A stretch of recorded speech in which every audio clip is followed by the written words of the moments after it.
We were sent to investigate an abandoned town. The cult was waiting for US.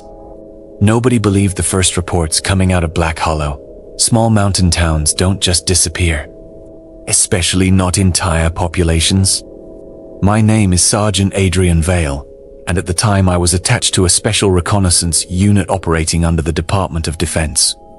Officially, our team handled recovery operations and hazardous zone investigations. Unofficially, we were sent to places the government didn't want publicly acknowledged. Black Hollow became our problem in October. The town sat deep in the Montana wilderness, roughly 50 miles from the nearest highway. Population, 742. 3 weeks before deployment, every communication coming out of the town stopped simultaneously. Phones dead, internet offline, radio silence. At first, authorities assumed storm damage. Then, a county deputy drove up there to perform a welfare check. He never came back. 2 more officers followed. Gone. State police finally established a perimeter around the region, but every attempt to enter Black Hollow failed. Vehicles were found abandoned along the access roads, engines still running. Doors open, no occupants. That's when command sent us. 5 operators. Captain Mason Reed led the squad. Corporal Nate Holloway handled communications. Specialist Luis Ortega carried demolitions. Corporal Ethan Price served as medic and marksman. And me. Our mission briefing took place inside a temporary command tent roughly 10 miles from Black Hollow. Rain hammered the canvas overhead while intelligence officers projected satellite images across folding tables. The photos disturbed me immediately. Every vehicle in town remained parked exactly where it should have been. Lights still worked in several homes. Laundry hung from clotheslines, but there were no people. Then the intelligence officer switched slides. Church photographs. Black Hollow had once been a mining town. Decline hit decades earlier after the mines shut down. Then, according to local records, a preacher named Father Gideon arrived 15 years ago. That's when things changed.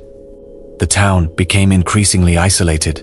Residents stopped sending children to outside schools. Businesses closed. Locals rarely traveled beyond county lines anymore, and over time nearly the entire town joined Gideon's church. The Church of the Ascension Flame. Cult. Nobody said the word out loud, but everyone in the room was thinking it. The intelligence officer finally handed Captain Red a sealed folder. Additional protocols. He said quietly. Read open Italiano then, his sprite not fear, concern. He passed the papers around the table. Black Hollow Field Protocols. Rule 1. No member of the team is to travel alone after sunset. Rule 2. If church bells ring, all personnel must immediately cease movement and maintain radio silence until the bells stop. Rule 3. Residents may appear injured or disoriented. Do not permit physical contact under any circumstances. Rule 4. If you encounter groups gathered in prayer, do not interrupt them. Rule 5. The church at the center of town must not be entered between midnight and 4 a.m. Rule 6. If any squad member claims to hear loved ones calling from inside buildings, they are to be restrained immediately. Rule 7. Any mirrors found covered by cloth or paint are not to be uncovered. Rule 8. If a resident offers you food or drink, politely decline and continue moving. Rule 9. If the town siren activates, evacuate immediately. Rule 10. Under no circumstances should anyone descend beneath the church. We entered Black Hollow shortly before dusk. The road into town wound through dense pine forest beneath heavy fog. The deeper we went, the quieter the wilderness became. No birds, no insects, no wind. Then the trees opened, and Black Hollow appeared. The town looked frozen in time. Streetlights glowed weakly despite the fading daylight. Cars sat abandoned outside storefronts. Front doors stood partially open. It didn't look abandoned, it looked paused. The church bells rang at exactly 7:03 p.m. Deep metallic tolls echoed through the fog. Rule 2. We froze instantly. Then movement appeared at the end of Main Street. People. Dozens of them. Residents emerged silently from buildings and alleyways. Men, women, children, all walking toward the church. None acknowledged us. Their expressions looked blank, dreamlike. Some wore normal clothes. Others wore dark robes stitched with strange golden symbols. One old woman turned toward me as she passed. Her eyes were completely clouded white. Then she smiled. The bells finally stopped, and every resident vanished into the church. Captain Reed ordered pursuit immediately. The church doors were locked when we arrived. Yet we had all watched hundreds of people enter moments earlier. No lights glowed inside, no sounds, nothing. Then we heard whispering behind us. The townspeople lined the surrounding streets now, watching. Hundreds of silent figures standing beneath flickering streetlights. Nobody moved. Nobody blinked. That first night only got worse. At 9:40 p.m., Holloway reviewed drone footage from earlier patrols. Every aerial image showed additional people standing on rooftops across town. But none of us had seen them in real time. They only appeared in recordings, watching the squad from above. Then the siren activated. A deep mechanical howl echoed across Black Hollow. Rule 9. Evacuate immediately. We jumped into the vehicles. But the road was gone. Not blocked. Gone. The forest surrounding Black Hollow no longer matched the route we entered from. Trees crowded unnaturally close to the pavement. Fog reduced visibility to only a few feet. And every compass spun wildly. We drove for nearly an hour, only to arrive back at the church. Around midnight, the power across town died simultaneously. Darkness swallowed everything except the church. Its stained glass windows glowed deep red from within. Then singing drifted through the streets, low voices. Hundreds of them. A hymn. Rule 5. Do not enter the church between midnight and 4 a.m. At 12:37 a.m. Price disappeared. 1 second, he sat cleaning his rifle. The next, he simply walked toward the office door. Calm. Almost sleepwalking. My daughter's outside, he whispered. Everyone froze. Rule 6. Price's daughter had died 3 years earlier. Reed tackled him instantly. Price fought like an animal. She's cold, he screamed. She needs me. Then we heard the little girl outside. Daddy, a child's voice. Soft. Crying. Directly beyond the windows. Nobody looked outside. The voice continued for nearly 20 minutes. Then suddenly stopped. At 1:15 a.m., Ortega uncovered one of the mirrors accidentally while searching a storage room. The mirror underneath looked old and stained black around the edges. Then Ortega froze. Close it, he whispered. Nobody moved. Ortega backed away slowly. Then the reflection smiled. Not Ortega, the reflection. Its mouth stretched far wider than his. And behind it stood dozens of hooded figures, watching from inside the glass. Ortega fired 3 rounds directly into the mirror. The glass shattered, and every light in town turned back on simultaneously. That's when the church doors opened. The singing stopped and Father Gideon emerged, tall, thin. White hair hanging to his shoulders, black robes stitched with gold symbols. The townspeople gathered silently behind him, all smiling. Father Gideon raised one hand. Welcome, he called. His voice carried impossibly far through the town. We've waited a very long time for witnesses. Captain Reed ordered everyone inside. Then Gideon said something that chilled me. You're already inside. The church bells rang again. Every resident began walking toward the sheriff's office, slowly, hundreds of them. We opened fire warning shots first. Nobody stopped. The townspeople kept walking, expressionless. Then Holloway screamed from upstairs. Something had entered the building. We found him staring into darkness beneath the staircase. There's a tunnel, he whispered. The floorboards had collapsed, revealing old mining tunnels, extending underground, and movement. People crawling through the darkness below. No, not crawling, praying. Their bodies twisted unnaturally as they dragged themselves through the tunnels, whispering hymns. Then we saw what they were praying to. Something massive moved far below the town, not fully visible. Just glimpses, a shape larger than the tunnel itself, breathing. The whispers intensified immediately. All throughout Black Hollow. Thousands of voices praying at once. Father Gideon's voice echoed through the streets. The ascension begins. Then the townspeople attacked. Not like normal people. They moved with horrifying coordination. Entire groups throwing themselves against doors and windows simultaneously.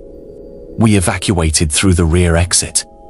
Gunfire echoed through Main Street as we pushed toward the church, hoping to find answers. Bodies kept rising after being shot. Not dead. Not dead, not alive either, just moving, like puppets. We reached the church courtyard around 10 a.m. The front doors stood wide open. Candles illuminated the interior and every pew was occupied. The missing townspeople sat perfectly still facing the altar, hundreds of them, all whispering the same prayer, "Below us, da below us, da below us." Father Gideon waited near the altar, smiling calmly. "You came searching for the missing," he said. "You misunderstand. No one disappeared, we were chosen." The church floor trembled. Ding krakith. The underground chamber beneath Black Hollow opened, slowly revealing the old mine, and the thing living inside it. Something ancient, massive pale limbs moving through darkness. Too many ages, too many mouths, withering, prayers, human voices. The smell alone nearly made me vomit. Father Gideon raised his hands toward it. "The Hollow Saint," he announced proudly. The townspeople began singing, not fearfully, worshipfully. Then Gideon revealed the truth. Tekulta Kulta Kuzibi beneath. The mines had. For decades it whispered into the dreams of Black Hollow's residents, slowly changing them, binding them together, preparing them, and now it wanted more. Us. The thing beneath the church opened dozens of human-like eyes simultaneously. Every person inside the church dropped to their knees, including Holloway. His rifle clattered onto the floor. "You hear it too," he whispered. "To lati." Holloway suddenly turned his pistol on Ortega and fired. Chaos exploded. Gunshots, screaming, candles overturning. Ortega died instantly.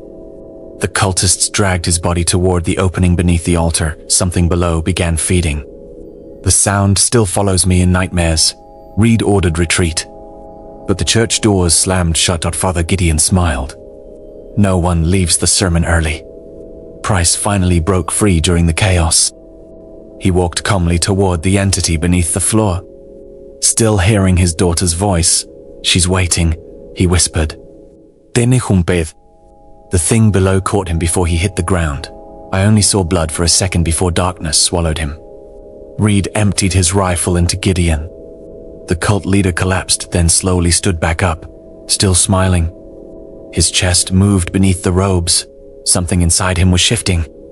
That's when I realized the horrible truth. The residents weren't worshipping the entity. They were becoming part of it. Every prayer, every sermon, every disappearance. Assimilation. The town itself had become an extension of whatever lived underground. Reed ordered me to rig explosives. Ortega's demolition pack still hung from my vest. I set charges throughout the church while Reed held the cultists back. He was bleeding badly by then. One of the townspeople had bitten deep into his shoulder. But he kept fighting. The church bells began ringing violently overhead. The entity beneath the floor started climbing upward. The walls cracked. Pews splintered, candles extinguished. Then Reed looked at me. And I knew. "Go," he ordered. I refused. He shoved me toward the rear entrance. Now. The last thing I saw before escaping the church was Captain Mason Reed disappearing beneath the collapsing floor, surrounded by cultists singing hymns. I detonated the explosives while running through Main Street. The blast shook the entire town. Fire erupted from the church tower. For one hopeful second I thought it was over. Then the singing continued. Beneath the ground me. The roads out of Black Hollow had changed again. Buildings no longer stood where they should. The town itself felt alive now, watching, guiding me. The church bells still rang despite the tower burning. And the residents? They stood throughout the streets, smiling calmly as flames spread around them. None tried escaping. Because they weren't trapped. They belonged there. I reached the forest shortly before dawn, and finally found the road. Military recovery teams intercepted me 20 miles south. I told them everything, the church, the cult, the thing beneath the mines. They sent another team into Black Hollow that same morning. They found nothing, no church, no bodies, no town. Only forest. Officially, Black Hollow never existed. That's what the reports say. But 6 months later, I started hearing church bells at night, always distant, always getting closer. Then came the whispers. Prayers inside my walls. Last week I woke up with dirt beneath my fingernails and black soil covering my boots. Tonight I found something carved into my bathroom mirror, below us, and just before sunset. My phone rang, no caller ID. I answered without thinking. At first there was only static, then church bells. And Father Gideon's voice, warm, patient, double quotes, "You survived the sermon," he said. "Now come finish it."